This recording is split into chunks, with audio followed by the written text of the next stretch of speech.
Uttar Pradesh public service commission ने assistant professor की vacancies को फिल करने के लिए 1253 वैकेंसीज़ एडवर्टाइज तो कर दी हैं, लेकिन जो नोटिफिकेशन या जो एनक्लोजर रिलीज़ किया गया है वो काफ़ी डिटेल्ड है।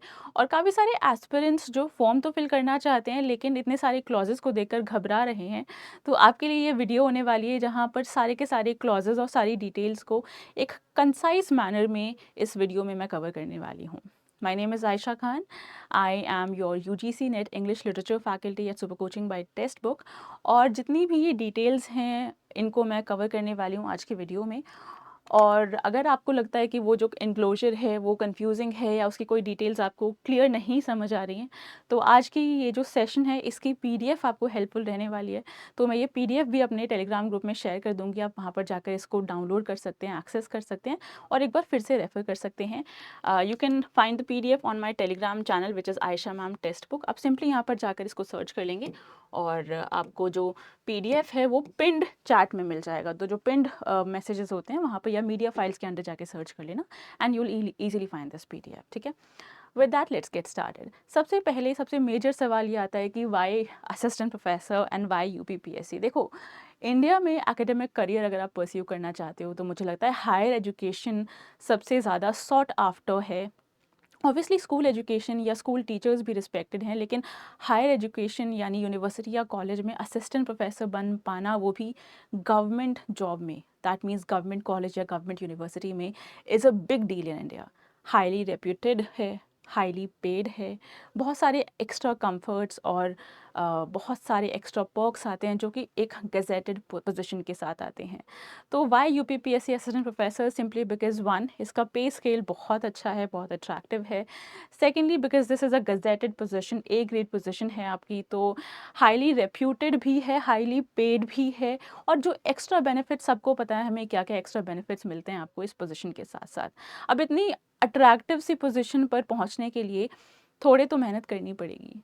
तो अगर आपने यूजीसी नेट क्वालिफाई कर लिया है, आप ऑलरेडी एक क्या कह सकते हैं, एक जो पड़ाव है वो पार कर चुके हैं and on to the next पड़ाव जो कि होने वाला है आपका यूपीपीएससी असिस्टेंट प्रोफेसर का एग्ज़ाम। एक्चुअली ये एक रिक्रूटमेंट प्रोसेस है जिसमें 3 स्टेप्स हैं। वो 3 स्टेप्स अगर आपने कर लिए अच्छे से, then nobody can stop you from getting one of these 1250 vacancies nearly. तो सबसे पहले देख लीजिए कि इसकी इंपॉर्टेंट डेट्स क्या रहेंगी। तो इम्पॉर्टेंट डेट्स जो अनाउंस की गई हैं उसके हिसाब से 4 सितंबर स्टार्टिंग डेट है आपकी एप्लीकेशन प्रोसेस की, और जो डेडलाइन है, लास्ट डेट है, वो है 6 अक्टूबर 2025।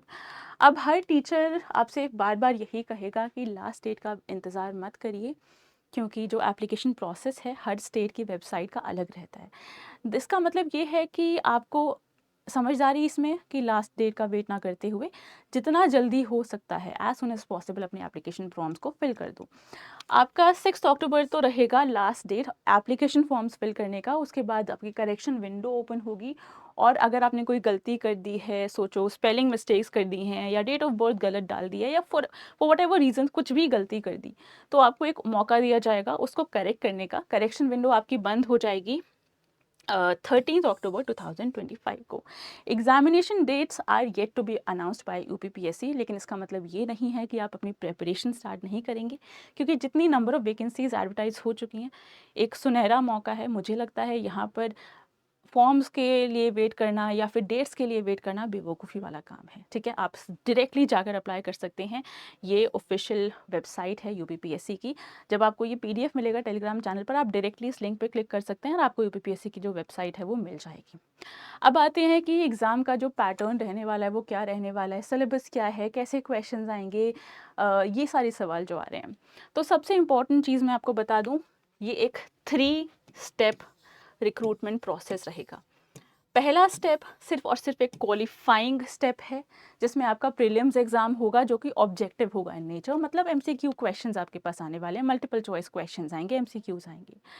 अब यहाँ पर एक इम्पॉर्टेंट चीज़ ये नोट कर लो कि नेगेटिव मार्किंग होने वाली है एमसीक्यूज में, प्लस एमसीक्यूज सिर्फ और सिर्फ आपके सब्जेक्ट के नहीं आएंगे, जनरल स्टडीज़ के भी एमसीक्यूज आएंगे।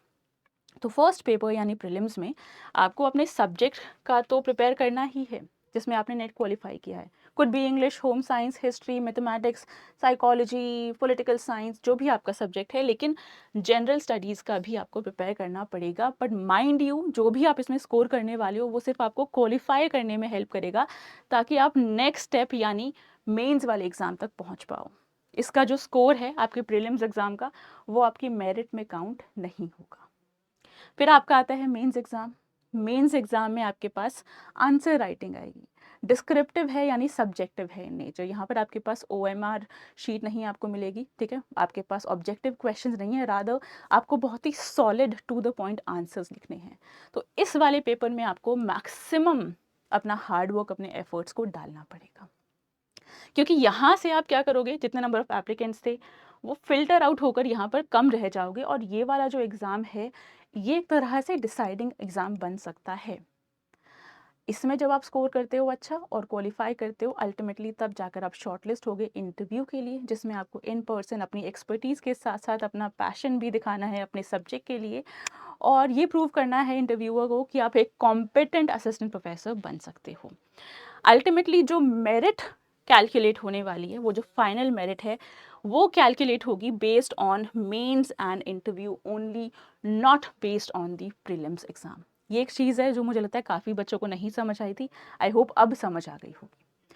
अगली चीज़, मैम सिलेबस क्या है? पेपर 2 का सिलेबस यानी आपका जो सब्जेक्ट वाला सिलेबस है वो सबने देख लिया है, लेकिन जनरल स्टडीज़ वाला पोर्शन एक ऐसा पोर्शन है जिसको सबको टैकल करने में थोड़ी सी दिक्कत आ सकती है, क्योंकि ये विद स्टेट चेंज होता है। तो जनरल स्टडीज़ का जो सिलेबस है यूपीपीएससी ने जो प्रिस्क्राइब किया है, उसमें 6 मेन टॉपिक्स हैं। General science, current affairs of national and international importance, ठीक है। इसका मतलब ये नहीं है कि यूपी के करंट अफेयर्स इंपॉर्टेंट नहीं है। अभी मैं एक और आपको चीज़ हाईलाइट करके दिखा देती हूँ। History of India, Indian national movements आ जाएंगे। इंडियन पॉलिटी एंड इकोनॉमी के क्वेश्चंस की पॉसिबिलिटी है। ज्योग्राफी, इंडियन ज्योग्राफी भी, वर्ल्ड ज्योग्राफी भी, एंड फिर आपके mental ability and data analysis के क्वेश्चंस आएंगे। प्लस इन 6 पॉइंट्स के बाद ना एक एडिशनल लाइन है, अगर आपने इनक्लोजर ध्यान से पढ़ा है, जो कहती है कि students are also expected to have general awareness of Uttar Pradesh state. That means UP की स्टेट की भी आपको कुछ जनरल चीज़ें पूछी जा सकती हैं। तो ये सारी चीज़ें मिलाकर आपका जनरल स्टडीज़ का पेपर बनेगा, जहाँ से आपके प्रीलिम्स एग्ज़ाम के एमसीक्यूज़ आएंगे। बाकी जो रिमेनिंग एमसीक्यूज़ हैं वो आपके सब्जेक्ट के आएंगे, और सब्जेक्ट का जो आपका रिस्पेक्टिव सब्जेक्ट का जो सिलेबस है वो तो एनक्लोजर में स्पेसिफाइड ही है। वो जो ऑफिशियल एनक्लोजर है वो भी मैं टेलीग्राम ग्रुप में एक बार सेंड कर दूंगी, पिन कर दूंगी, आप वहीं से जाकर उसको भी डाउनलोड कर लो एक बार, और अपना जो सब्जेक्ट है उसका ध्यान से सिलेबस देख लो, क्योंकि नेट के सिलेबस से डिफरेंट है कुछ सब्जेक्ट्स का सिलेबस, ठीक है। Coming to the next thing, ये एक इंपॉर्टेंट क्लॉज है विच इज़ मैरिटल स्टेटस। अब ये क्लॉज नंबर 7 है, जो कहता है कि male candidates who have been married and who have more than 1 wife living, वो एलिजिबल नहीं है इस एग्ज़ाम में अप्लाई करने के लिए, और female candidates who have married a person who is already having a wife, वो भी एलिजिबल नहीं है। एक्सेप्शनल केस है अगर उनके पास परमिशन है granted from the honourable governor himself. एक इम्पॉर्टेंट केस है, इसको भी नोट कर लो। इसके साथ साथ एज लिमिट 21 to 40 है। दैट मीन्स अगर आपका बर्थ 2 जुलाई 1985 से पहले का है, आप एग्ज़ाम नहीं दे सकते। आपका जो बर्थ रेट है should fall between 2 July 1985 to 1 जुलाई 2004, यानी 21 से 40 साल के बीच की आपकी उम्र होनी चाहिए इस एग्ज़ाम में एलिजिबल होने के लिए। ये आपकी एज लिमिट है। अच्छा, ये जो होना चाहिए ऑन 1 जुलाई 2025, ठीक है। उसके हिसाब से आप अपनी एज अब डिसाइड कर लो। अगली चीज़ है एज रिलैक्सेशन। अब एज रिलैक्सेशन किस किस को मिलने वाली है, तो ये वो कैटेगरीज हैं जिनको एज रिलैक्सेशन मिलने वाली है। नेक्स्ट चीज़ है रिजर्वेशन। रिजर्वेशन, अगर आपके पास कोई ना कोई रिजर्वेशन है तो उसका जो प्रूफ है आपको एक सर्टिफाइड फॉर्मेट में, एक प्रॉपर फॉर्मेट के हिसाब से ही क्या करना पड़ेगा, प्रोवाइड करना पड़ेगा। ये जो फॉर्मेट है रिस्पेक्टिव रिजर्वेशन का, ये भी उसी एनक्लोजर में लिस्टेड है, तो उसको एक बार ध्यान से पढ़ना, सो दैट अगर आप क्लेम करना चाहते हो कोई भी रिजर्वेशन, कोई भी कोटा, तो आप उसको सही तरीके से कर पाएँ। अदरवाइज हो सकता है कि आपको रिजर्वेशन के बेनिफिट्स मिलने हों, लेकिन क्योंकि आपने वो सही फॉर्मेट में नहीं किया तो शायद वो आपके रिजर्वेशन के बेनिफिट्स आपको ना मिल पाएँ। That brings me to the next point. और ये पॉइंट बहुत इंपॉर्टेंट है, काफ़ी न्यूज़ में भी रह रहा है, काफ़ी डिस्कशन, हॉट डिबेट का टॉपिक भी बना हुआ है कि यूपी स्टेट में अगर आपके पास यूपी का डोमिसाइल है तो यूपी में जो भी आपकी कैटेगरी है उसके हिसाब से आपको रिजर्वेशंस मिलेंगी। लेकिन अगर आप आउटसाइड यूपी से हो लेकिन यूपी पीएससी में अप्लाई कर रहे हो, ठीक है, तो आप जनरल में काउंट होगे, यानी अनरिजर्व्ड में काउंट होगे। यानी अगर आप किसी और स्टेट में रिजर्व्ड कैटेगरी हो बट यूपी में आपका वो रिजर्वेशन काउंट नहीं होगा।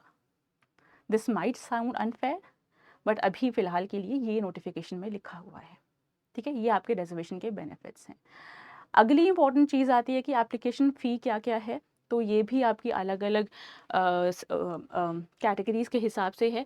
अनरिजर्व्ड इकोनॉमिकली वीकर सेक्शंस और अदर बैकवर्ड क्लासेस के लिए 125, स्केड्यूल एससीज एंड एसटीज़ के लिए 65 एंड रिमेनिंग के लिए आप यहाँ पर देख ही सकते हो। तो मुझे लगता है सुनहरा मौका है, गोल्डन चांस है कि एप्लीकेशन फ़ी भी ज़्यादा नहीं है, ठीक है, और नंबर ऑफ़ वैकेंसीज़ भी काफ़ी अट्रैक्टिव हैं। तो मुझे लगता है कि अगर आपने नेट क्वालिफ़ाई किया है तो इसी दिन के लिए किया था, इस अपॉर्चुनिटी को मिस बिल्कुल भी नहीं करना चाहिए। फॉर्म फिल कैसे करेंगे, एप्लीकेशन फ़ी तो हमने देख ली। तो सबसे पहले आपको वन टाइम रजिस्ट्रेशन यानी ओटीआर करना पड़ेगा यूपीपीएससी की वेबसाइट पे। अगर आप पास में कोई ऐसा एग्ज़ाम दे चुके हो जो यूपीपीएससी ही कंडक्ट करता है तो आपका ओटीआर ऑलरेडी हो चुका होगा। अगर नहीं हुआ है तो इसको करना पड़ेगा, ठीक है। उसके बाद जाकर आप जो प्रॉपर फॉर्म है वो फिल कर पाओगे। ओटीआर का जो डायरेक्ट लिंक है वो मैंने यहाँ पर ऐड कर दिया है ताकि जब आपको पीडीएफ मिले आप पीडीएफ में से डायरेक्टली इस पर क्लिक करिए, आपका ओटीआर यहीं से हो जाएगा एंड फिर जाकर आप अपना जो प्रॉपर फॉर्म फिलिंग का प्रोसेस है वो स्टार्ट कर सकते हैं, ठीक है। अब इससे पहले कि मैं आगे बढ़ूँ, कुछ और डाउट्स हैं जो मैं चाहती हूँ कि क्लियर कर लें। एक डाउट आता है कि मैम अगर नेट तो क्वालिफाई कर लिया है लेकिन मास्टर्स अभी हम परस्यू ही कर रहे हैं। नेट क्वालिफाइड है but I am still pursuing masters, क्या इस केस में मैं अप्लाई कर सकता हूँ या कर सकती हूँ यूपीपीएससी असिस्टेंट प्रोफेसर कोर्स के लिए? तो बच्चे unfortunately the answer is no. Clearly mentioned है वहाँ पर कि नेट क्वालिफाइड प्लस आपके पास मास्टर्स डिग्री कंप्लीट होनी चाहिए आपकी, तब जाकर आप अप्लाई कर सकते हो। दूसरा सवाल काफ़ी कॉमन सवाल है, ये एक मिसअंडरस्टैंडिंग थी जो मेरे कुछ स्टूडेंट्स को थी, जो मैंने रिसेंटली क्लैरिफाई किए, तब जाकर उन्होंने फॉर्म्स फिल करने स्टार्ट किए हैं, विच इज़ कि क्या हम दूसरी स्टेट्स के होकर यूपीपीएससी का फॉर्म फिल कर सकते हैं? बिल्कुल कर सकते हो। यूपीपीएससी का फॉर्म का मतलब है कि जो भी वैकेंसीज फिल करने के लिए एग्ज़ाम कंडक्ट करवाया जा रहा है वो vacancies within the state of Uttar Pradesh हैं। इसका मतलब ये नहीं है कि आप यूपी से ही हो तभी जाकर आप अप्लाई कर पाओगे। तो ये अगली चीज़ है, इसको भी ध्यान रखिए। तो आई होप आज का जो ये पूरा वीडियो है एक तरह से आपको सारे के सारी क्लैरिटी दे देगा कि क्या क्या डिटेल्स हैं, एप्लीकेशन प्रोसेस कैसा रहेगा। सारे के सारे लिंक्स भी मैंने पीडीएफ में अटैच कर दिए ताकि आपके लिए फीजिबल हो जाए एक ही सोर्स से सारे एप्लीकेशन प्रोसेस को पूरा करने का। अगर आप सीरियस हैं, असिस्टेंट प्रोफेसर बनना आपका सपना हमेशा से रहा है, तो ये आपका अल्टीमेट या लास्ट स्टेप है। इसको सीरियसली लीजिए और अपनी पढ़ाई स्टार्ट कर दीजिए। अगर आप चाहते हैं कि गाइडेंस और स्ट्रक्चर तरीके से अपनी पढ़ाई स्टार्ट करें और अपने तीनों ही स्टेप्स को यानी प्रीलिम्स भी, मेंस भी और अपना इंटरव्यू भी, तीनों की प्रिपरेशन करना चाहते हैं under my guidance, you can do that as well because I have my assistant professor course जिसमें हम यूपीपीएससी का पूरा अपडेटेड सिलेबस कवर करेंगे in great detail, objective perspective से भी यानी एमसीक्यू पर्सपेक्टिव से भी, सब्जेक्टिव पर्सपेक्टिव से यानी आंसर राइटिंग पर्सपेक्टिव से भी, प्लस इंटरव्यू गाइडेंस भी मिलेगी in the same course enrolment. इसमें आपकी लाइव क्लासेस होंगी जो रिकॉर्डेड मोड में भी अवेलेबल रहेंगी, plus PDF notes, mock test series, वो सब कुछ आपको मिलेगा। एंड आपके पास एक स्पेशल लिमिटेड टाइम ऑफर भी है जिसमें आपका सफलता सुपर शॉट के अंडर आपके यूपीपीएससी और जितने भी असिस्टेंट प्रोफेसर के कोर्सेज हैं उस पर आपको मैसिव प्राइस ड्रॉप मिलने वाला है। अगर आप इंग्लिश के स्टूडेंट हैं तो आप यूज़ कर सकते हैं डिस्काउंट कोड AYESHA आयशा के। इससे आपको आपके कोर्स एनरोलमेंट पर डिस्काउंट मिल जाएगा। ये जो एनरोलमेंट है इसका लिंक आपके पास डिस्क्रिप्शन बॉक्स में है, तो फटाफट से जाइए एंड इस ऑफ़र का फ़ायदा उठाइए। या फिर अगर आप सेल्फ स्टडी से भी प्रिपेयर करना चाहते हैं तो now is the time, start studying. Examination date announce होने का इंतज़ार मत करिए because trust me, becoming assistant professors और entering academia in India is not easy। तो जब भी मौका मिलता है grab the opportunity because I know all of you are going to be assistant professors of tomorrow। and on that positive note I'll be signing off, till then keep studying and good luck। और कोई भी और doubt हो या query हो UPPSC assistant professor exam से connected, feel free to put that down in the comment section और मैं आपको वहीं पर रिस्पॉन्ड कर दूँगी। Thank you very much.